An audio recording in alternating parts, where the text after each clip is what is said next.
This PowerPoint focuses on the history and social science domain of the California Preschool Learning Foundations and Curriculum Framework. And you might think history and social science for preschool. This is an example of what happens when the Department of Education, which focuses on the multiple subject teaching credential, which does not require the study of child development, manage a program that is focused on early childhood.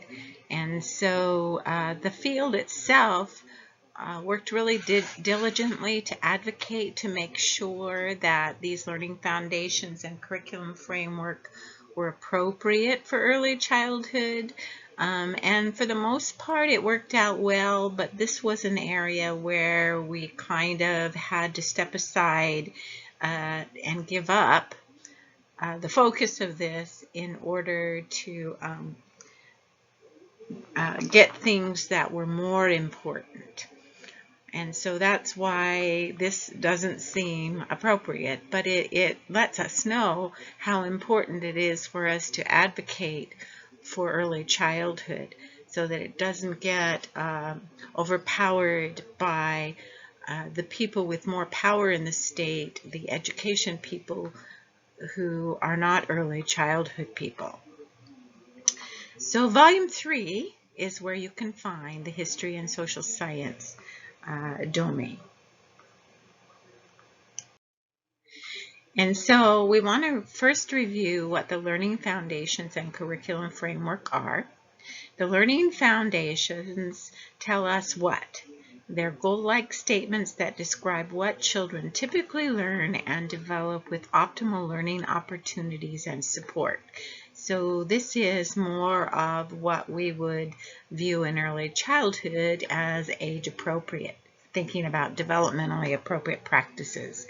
The curriculum framework is how, and this provides guidance for how teachers can intentionally, and when we say intentionally, we mean that the teachers use that planning cycle that is introduced in the introduction of both the learning foundations and curriculum frameworks, where we observe, reflect, plan, implement, evaluate, and it's an ongoing cycle, keeping in mind not only age appropriate, but the individual characteristics of the children we work with.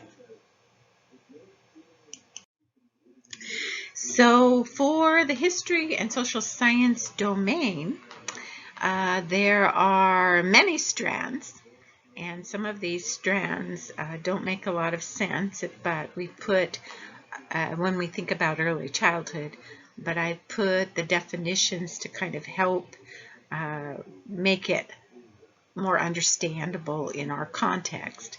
So the first strand is self and society. And when we talk about development, children in early childhood are beginning to identify with how their family does things and understand that other families and people have ways of doing things that are different, or they could be similar to their family. Civics, and obviously this is one that just really doesn't fit, but this is about how to live with others and how rules work. So that's the early childhood interpretation of that. History, another one that doesn't fit. Events that happened in the past, even before they were born. And this developmentally makes absolutely no sense. But what we can talk about is things that happened earlier in the day or routines to make it more age appropriate. Geography, this one is a little more questionable. The location of familiar places in relation to each other and the different kinds of places where people live. So focusing on the locations of their house in relationship to their school, the grocery store they visit. We used to say restaurants that they go to, but we don't do that a lot right now. Ecology, learning to take care of earth and animals. And then economics, another one of those topics that don't make any sense, but it's a beginning understanding of money and the exchange of things and services. And so we won't talk about how much money is worth, but we would talk about using coins or paper bills in order to purchase things we want to buy. Okay, so those are the strands. And then here are the substrands that go with those strands. And so the first strand, self and society, the substrands for that are culture and diversity, relationships, social roles, and descriptions. And you can see that that relates to the definition that we had for that strand. Becoming a preschool community member or civics, skills for democratic participation or making decisions together as a group is what that's meant to be. Being responsible in how we behave, responsible conduct, fairness and respect for other people, and then conflict resolution. Sense of time, and this is the history strand. Understanding past events is one of the substrands. Anticipating and planning for future events. Personal history, historical changes in people and the world. The next strand is sense of place, and this is the geography and ecology strand. Navigating familiar locations, caring for the natural world, and understanding the physical world through drawings and maps.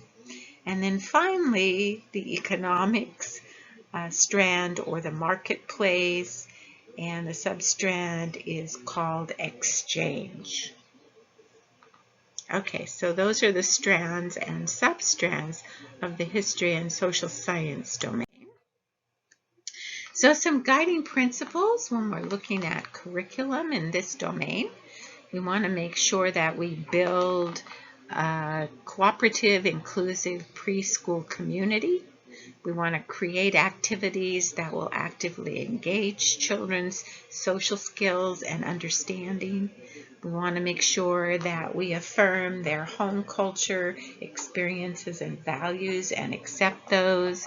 We want to encourage children's social curiosity. We want to model social behavior and attitudes, and then explain what we are doing, not just assuming that the child noticed or understands.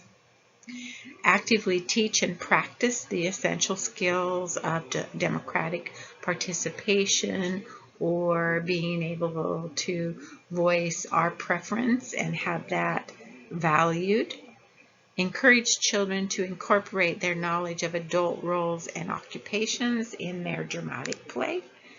And we can do that by providing materials that are three-dimensional representations of real materials or real materials to participate in that dramatic play, and then let the children take it from there, and we just facilitate and support rather than telling them about it. Observe and converse with children during play in order to learn about their current understanding of time and history. We want to make sure that we're not intrusive in how we do that, but we just bring in comments and conversation where it fits in small doses. Help children deepen their own sense of place and nurture children's sense of wonder about nature.